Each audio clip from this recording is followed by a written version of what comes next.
Então, removendo aqui um hemisfério cerebral para a gente olhar internamente, tá? O que a gente consegue visualizar aqui, né? Então, a gente consegue ver ainda internamente o lobo frontal, tá vendo? Mais ou menos por aqui, assim, tá?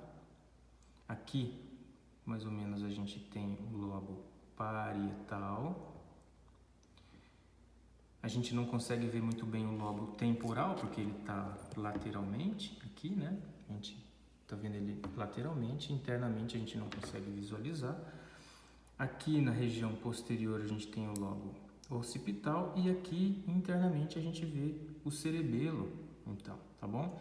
E o que a gente está vendo então agora aqui? A gente está vendo essa parte mais interna, né, do encéfalo. A gente consegue visualizar o que é o diencéfalo, que fica todo recoberto pelo telencéfalo. O diencéfalo, então, é toda essa região aqui, tá? Até aqui, mais ou menos. E aqui a gente já tem o metaencéfalo e o mielencéfalo, tá bom? O mielencéfalo correspondente, então, à ponte e o bulbo, que a gente vai ver daqui a pouquinho, que fazem a conexão do encéfalo com a medula espinhal.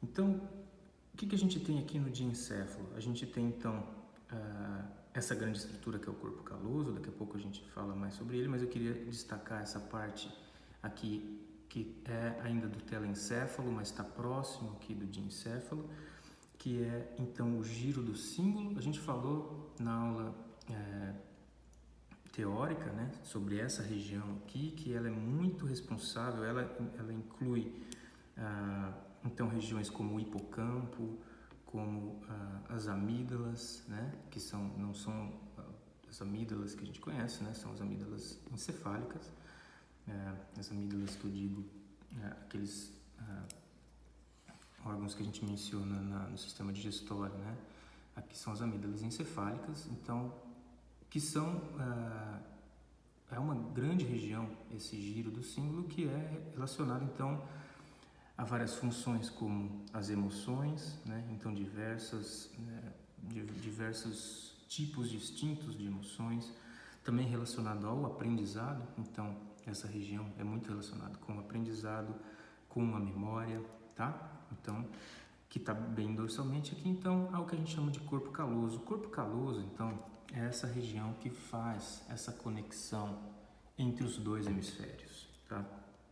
Então o corpo caloso é a região que faz a integração entre os dois hemisférios cerebrais e então compondo uma boa parte do que é o diencéfalo.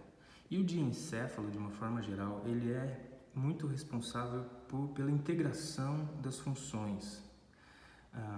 A gente falou agora há pouco, né, sobre sistemas sensoriais, sobre sistemas motores, então recepção de estímulos e desencadeamento de respostas. Então, o diencéfalo é muito responsável por esse tipo de integração de informação e pela retransmissão das informações motoras e sensoriais. Então, é como se fosse um grande centro integrador e retransmissor de informações motoras e sensoriais, tá bom?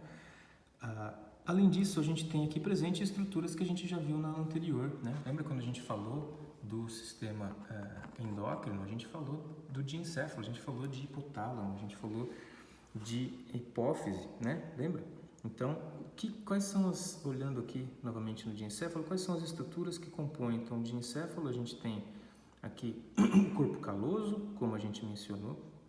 Aqui essa grande região é o hipotálamo, tá bom? E aqui bem pequenininho a gente tem a hipófise, né? Então a gente falou sobre o hipotálamo, então principalmente essa região mais ventral aqui, e aqui a hipófise, e aqui a gente tem o tálamo, tá bom? Então a gente tem tálamo, hipotálamo, hipófise, corpo caloso, tá? E aqui a gente tem então o bulbo e a ponte, tá? Então a ponte e o bulbo já fazendo a conexão com a medula espinhal, que não fazem parte, são o mielencéfalo, não fazem parte do diencéfalo, tá? E aqui o cerebelo fazendo parte então do que é o metaencéfalo. Então tálamo, hipotálamo, hipófise são estruturas que fazem que desempenham essa grande função integradora e retransmissora de informações, né, motoras e sensoriais, inclusive fazendo essa interação do sistema nervoso com o sistema endócrino, né? A gente falou bastante do eixo hipotálamo-hipófise, né? A hipófise, então, com uma região neuronal, uma região nervosa, a neurohipófise, e uma região endócrina, que é a adenohipófise. Então, essa região do diencéfalo é muito responsável por essa interação dos dois sistemas, endócrino e nervoso, e também, como eu falei, sistema de integração e retransmissão de informações, certo?